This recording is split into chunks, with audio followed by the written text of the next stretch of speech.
Hello everyone. Today's swatch review is from the Field Plus box set from Winsor & Newton's Cotman range. If you came here for something specific or just a leisurely view, you can use the chapters in the timeline to help you navigate through this video. Either way, let's jump right into it. This set is a foldable container with a water bowl that has 2 pots attached, 1 paintbrush and 12 half-pan colours from the Cotman brand that are held securely in place with 3 separate attachments. Each pan can be removed or replaced, just be aware that they can be finicky to remove because of spilt paint that might have built up and dried over time. It also comes with 11 plastic wells, 6 of which are retractable and easy to clean with cloth and tissue. Alcohol also works well for removing any stains from more intense colours, but you should refrain from using abrasive sponges, which can cause scratches that can trap paint and lead to unwanted colour mixes. The brush is a standard synthetic size 5 with a flat edge and good versatility when it comes to painting small, but don't limit yourself to one brush because larger brushes can help cover areas faster and smaller brushes with a sharper point can help add finer details. I personally use this brush for mixing paints and blending so that I don't constantly use and wear out my more niche brushes. There are 4 slots around the palette that the pots can be placed in. The water bottle can fill up a pot 6 times, that's up to 3 times for each pot. For a plein air artist or any artist on the go, this palette collapses quickly and can be packed away just as fast.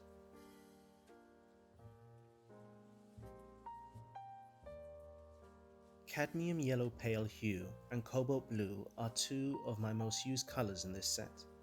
Unlike the regular cadmium yellow, pale yellow has a more subtle, transparent appearance, making it brilliant for undertones that are facing toward warm colours like south-facing light.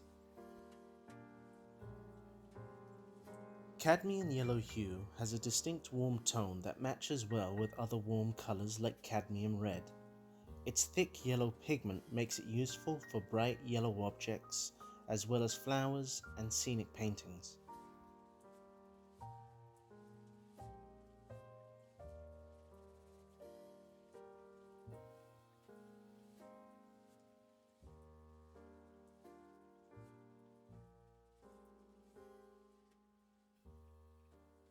Cadmium red pale hue is a bright orange I find myself using in flush sections of skin, like cheeks, elbows, and the palms of hands.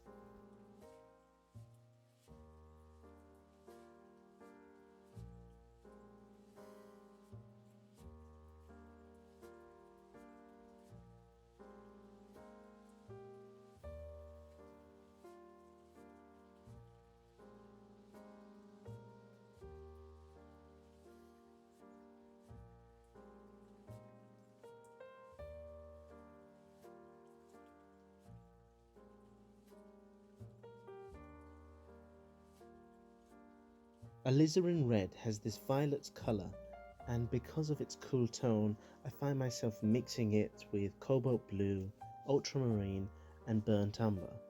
It's a colour that goes well with skin that has a blue undertone, especially in the lips, as well as working as an excellent royal colour for clothing.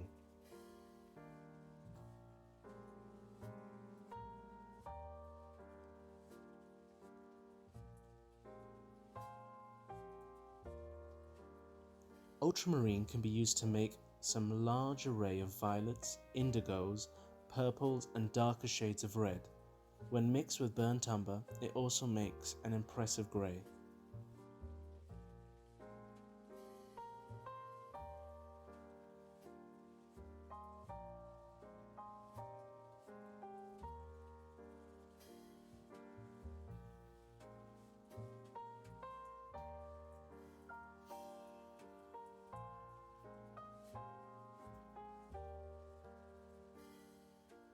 Similar to ultramarine, cobalt blue can be used to make greys when mixed with browns, such as burnt umber and burnt sienna. When mixed with Chinese white, it can make a nice selection of baby blues. Cobalt blue also works well as an undertone for darker shaded areas or areas with blue light sources like north-facing light.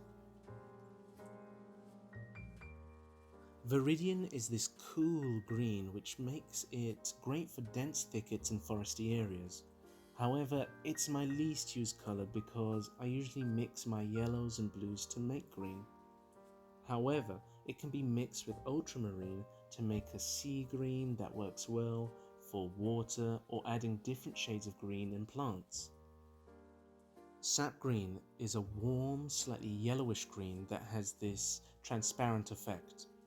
It harmonizes well with other colors better than most greens, and when combined, not mixed, alongside oranges and reddish browns, it can give a large range of autumnal colors.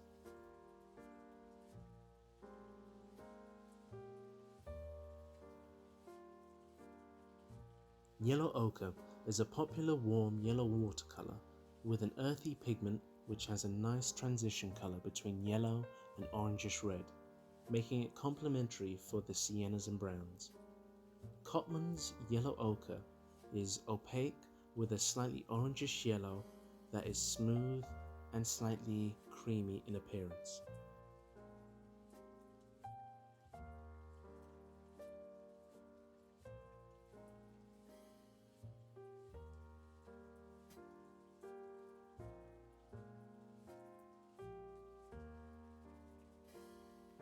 Burnt sienna provides a warm, transparent rust red which finds its way into landscape paintings as well as a good base for brown skin tones that have a red undertone.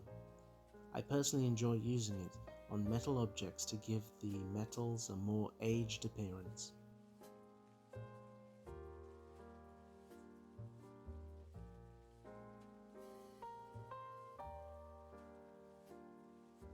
When mixed with blues, burnt umber can make a good selection of greys. Be aware that it is an opaque colour, which means that it can gloss over other colours.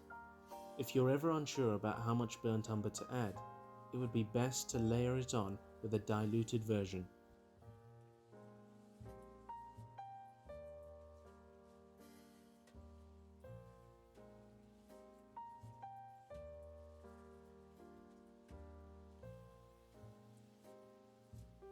My Chinese white is slightly off colour because I mostly mix it with cobalt blue for water and sky scenes. This white is good for softening the colours in the palette, but not as useful for highlights compared to other affordable brands. It also has a high opacity which can give paintings a chalky look.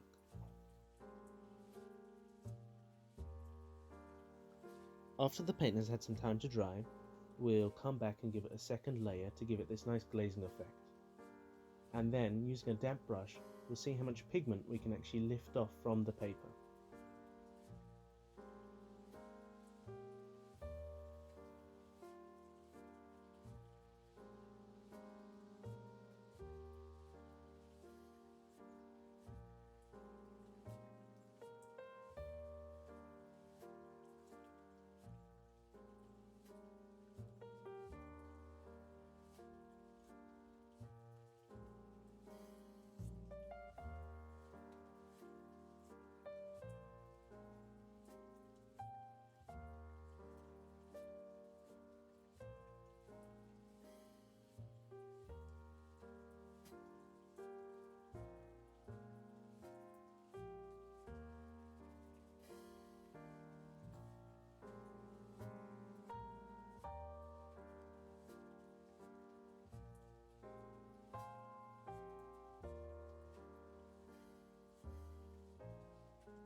These Winsor & Newton colours are a great place to start for anyone that wants affordable watercolours. However, these are student grade and have a few issues of their own.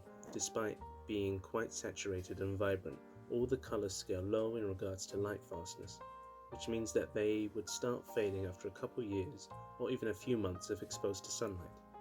But the colours are still smooth and pigmented enough to enjoy practicing with, or for rough test paintings. The Field Plus set is £20 online, and each half pan colour can be bought for under £2. But the real reason to consider this set is for the palette itself. It's compact, cute, and holds water and paint without taking up much space, making it great for travelling with.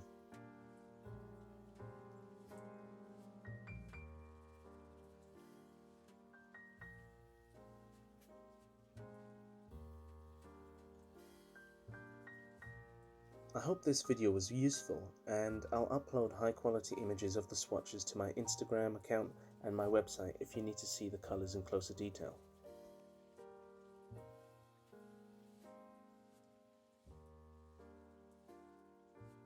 Thank you for watching. If you have any questions or suggestions, leave a comment below.